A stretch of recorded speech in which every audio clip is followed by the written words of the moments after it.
이어가겠습니다. 23쪽, 교재 23쪽 말소리, 의문론 이어가겠습니다.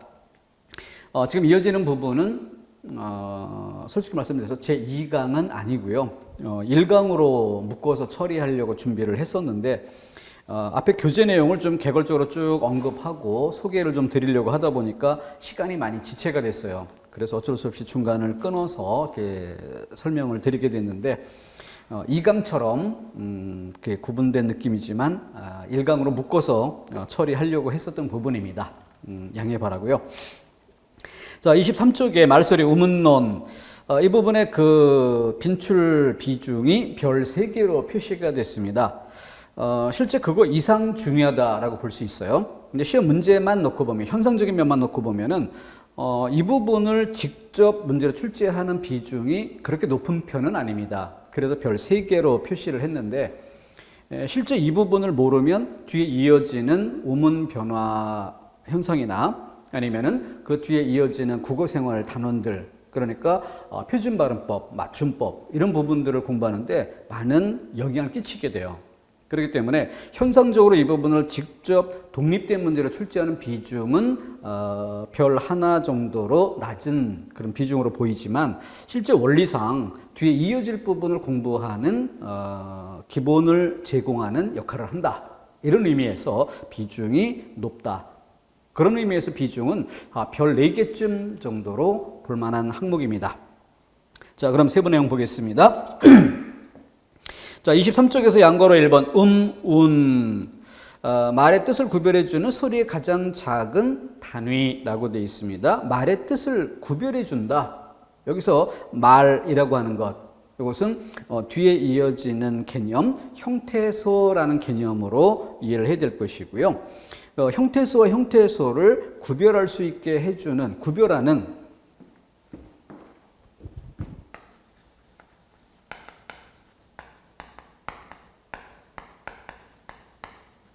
이 형태소라고 하는 것은 뜻을 지닌 최소의 단위라는 것인데, 그럼 이를테면은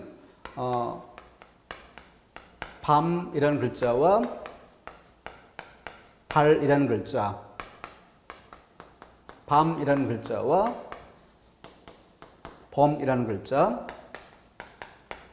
밤, 편의상 점 하나로 표시해 보겠습니다. 길이를 표시해 본 거예요. 점 2개로. 그러니까 짧게 발음해서 밤, 길게 발음해서 밤. 자, 그러면은 어둠을 뜻하는 밤. 그런데 오른쪽에는 전혀 다른 뜻, 발. 근데 이 차이가 어디에서 구별이 됩니까? 바로 미음 받침과 리을 받침의 차이로 이 말의 뜻과 이 말의 뜻은 전혀 다른 뜻이 되죠. 밤, 범, 아몸과 어몸의 차이. 그런데 이 말의 뜻과 이 말의 뜻은 전혀 다른 뜻이 되고 있습니다. 짧게 발음해서 밤, 길게 발음해서 밤. 나무 열매라는 뜻 달라지고 있죠. 그래서 지금 여기에서의 차이가 뭐예요? 미음 대 리을, 자음의 차이, 아몸과 어몸, 모음의 차이, 그리고 짧게 길게 장단음의 차이. 그래서 자음과 모음, 소, 장단음, 소. 얘네들이 뭘 한다고요? 뜻을 구별할 수 있게 해주는 단위다. 이렇게 개념을 정의해 볼 수가 있겠죠. 자, 우문의 뜻은 그렇게 정리해 주고요. 동그라미 2번 내려가면 우문의 종류를 분절 우문, 비분절 우문, 기역, 니은. 분절 우문, 비분절 우문, 음소를 이야기하고 운소를 이야기한 것입니다. 그 중에 분절 우문인 소, 이걸 다시 자음과 모음으로 나누고 그 단자음 14개, 이중자음 5개, 모음은 단모음 10개, 이중모음 11개 등으로 나눠 설명했습니다. 가볍게 보세요. 다시 설명드릴 것이니까. 양구로 2번 내려가면 모음 해서 밑에 모음 체계 표가 나옵니다. 모음 체계 표, 도표가 나와요. 여기 기준이 3개가 있습니다. 혀의 앞뒤라는 기준과 혀의 높낮이, 혀의 높낮이는 옆에다가 쓰세요. 입을 벌리는 정도, 입을 벌리고 다무는 정도. 그리고 도표 맨 밑에 보면은 입술의 모양이란 기준을 따로 두어서 평순, 원순이라는 두 가지 구별의 축을 제시해주고 있습니다. 과거에는 이 혀의 앞뒤 같은 경우에 전설, 후설 말고 중간에 중설이라는 항목을 설정해 두기도 했었어요. 근데 실제 중설이라는 걸 그 항목을 나눠놓고 설명할 만큼 그렇게 중요성이 크지 않기 때문에 중설을 없애고 어느 한쪽으로 몰아서 전설과 후설이라는 큰 구별의 축으로만 나눠 설명하고 있습니다. 자, 그래서 설명을 이어가 볼게요. 자, 이거 해부도를 자세하게 이해하자 이런 뜻은 아니고요. 한 가지 자음과 모음의 가장 근본적인 차이, 이거 하나만 지적해보고 넘어가겠습니다. 성대가 있고요. 성대에서 울림이 있어요. 그럼 성대의 울림이 소리를 만들어냅니다. 그럼 이 만들어진 소리가 이렇게 입을 통과해 나가겠죠. 입을 통과해 나갑니다. 그럴 때 모음은 지금 23페이지에서 본 것처럼 세 가지 기준, 혀를 내밀고 발음하는가, 당기고 발음하는가, 입을 다물고 발음하는가, 벌리고 발음하는가, 다물고 발음하면 벌리고 발음하면 이렇게 입을 벌리고 닫고, 혀를 내밀고 당기고, 입술을 모으고 입술을 펼치고, 이런 세 가지 기준에 따라서 소리의 차이를 구별할 수 있게 만들어줍니다. 그 밑바탕에 뭐가 있다고요? 성대에서 소리를 만들어냈다. 소리가 발생했다. 이걸 전제로 해서 입안에서 우의 차이를 구별하는 겁니다. 이게 모음이에요. 이 모음을 달리 유성음이라고 부르는데, 이 유성음이란 말이 바로 이것, 성대에 떨림이 있다. 성대의 떨림으로 소리가 이미 발생했다. 발생된 소리를 조절해주는 역할만 한다. 이게 모음의 특징이에요. 그런데 자음은 기본적으로 무성음입니다. 자음 중에 일부 유성음이 있긴 하지만 일단 전체 큰 줄기는 무성음이에요. 그래서 성대의 떨림이 없다는 거죠. 성대의 떨림이 없으면 그에 따라 뭐가 없어져요? 소리의 발생이 없습니다. 소리가 없어. 그러면 목을 통해서 쭉 나오는 건 소리가 아니라 공허한 공기의 흐름일 뿐이죠.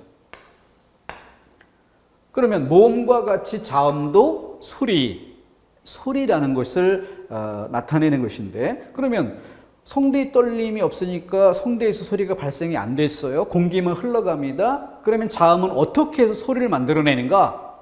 바로 발음기관인 입. 이 입을 통과할 때 소리를 만들어요.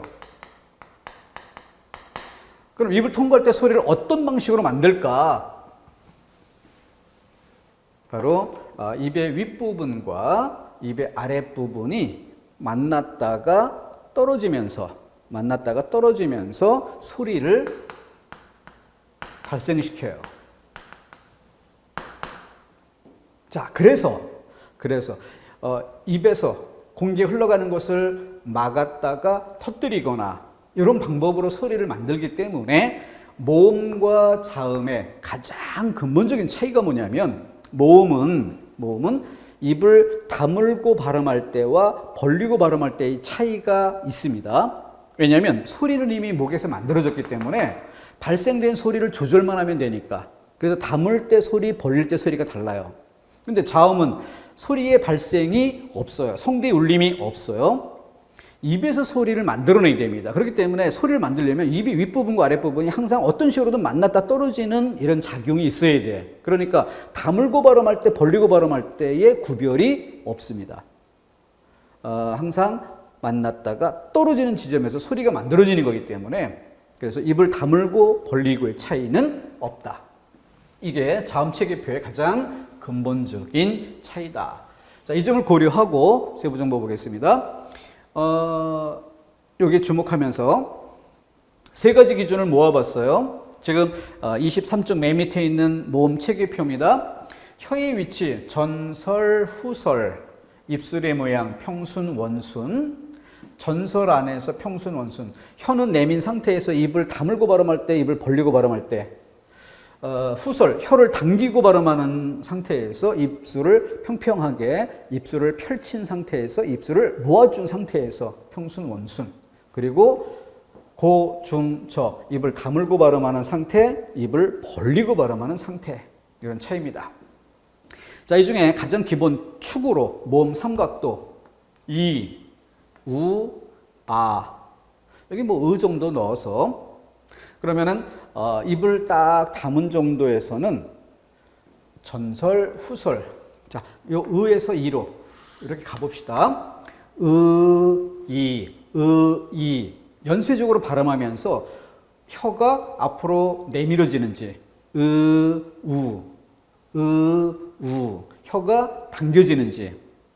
그러니까 과거의 개념으로는 의는 중설 모음이었던 거예요. 그런 상태에서 앞으로 내밀면서 전설, 중설 모음에서 뒤로 목 쪽으로 당기면서 후설이죠. 이렇게 비교해서 발음해 보고요. 벌리는 정도, 이건 확실하게 다물고 발음하고 벌리고 발음하고의 차이가 있죠. 중간에 어를 넣어 봅시다.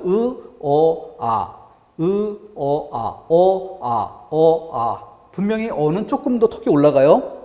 아는 더 벌어지고. 그래서 고, 중, 저의 구별이 있다는 것을 알 수 있습니다.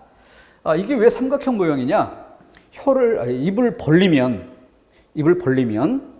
입을 다물었을 때 중설, 전설, 중설에서 후설, 우.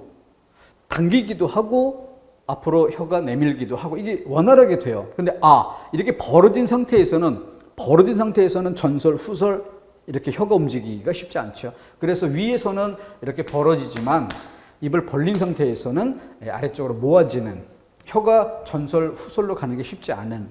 그러니까 얘네들의 위치가 얘네들의 위치가 사실은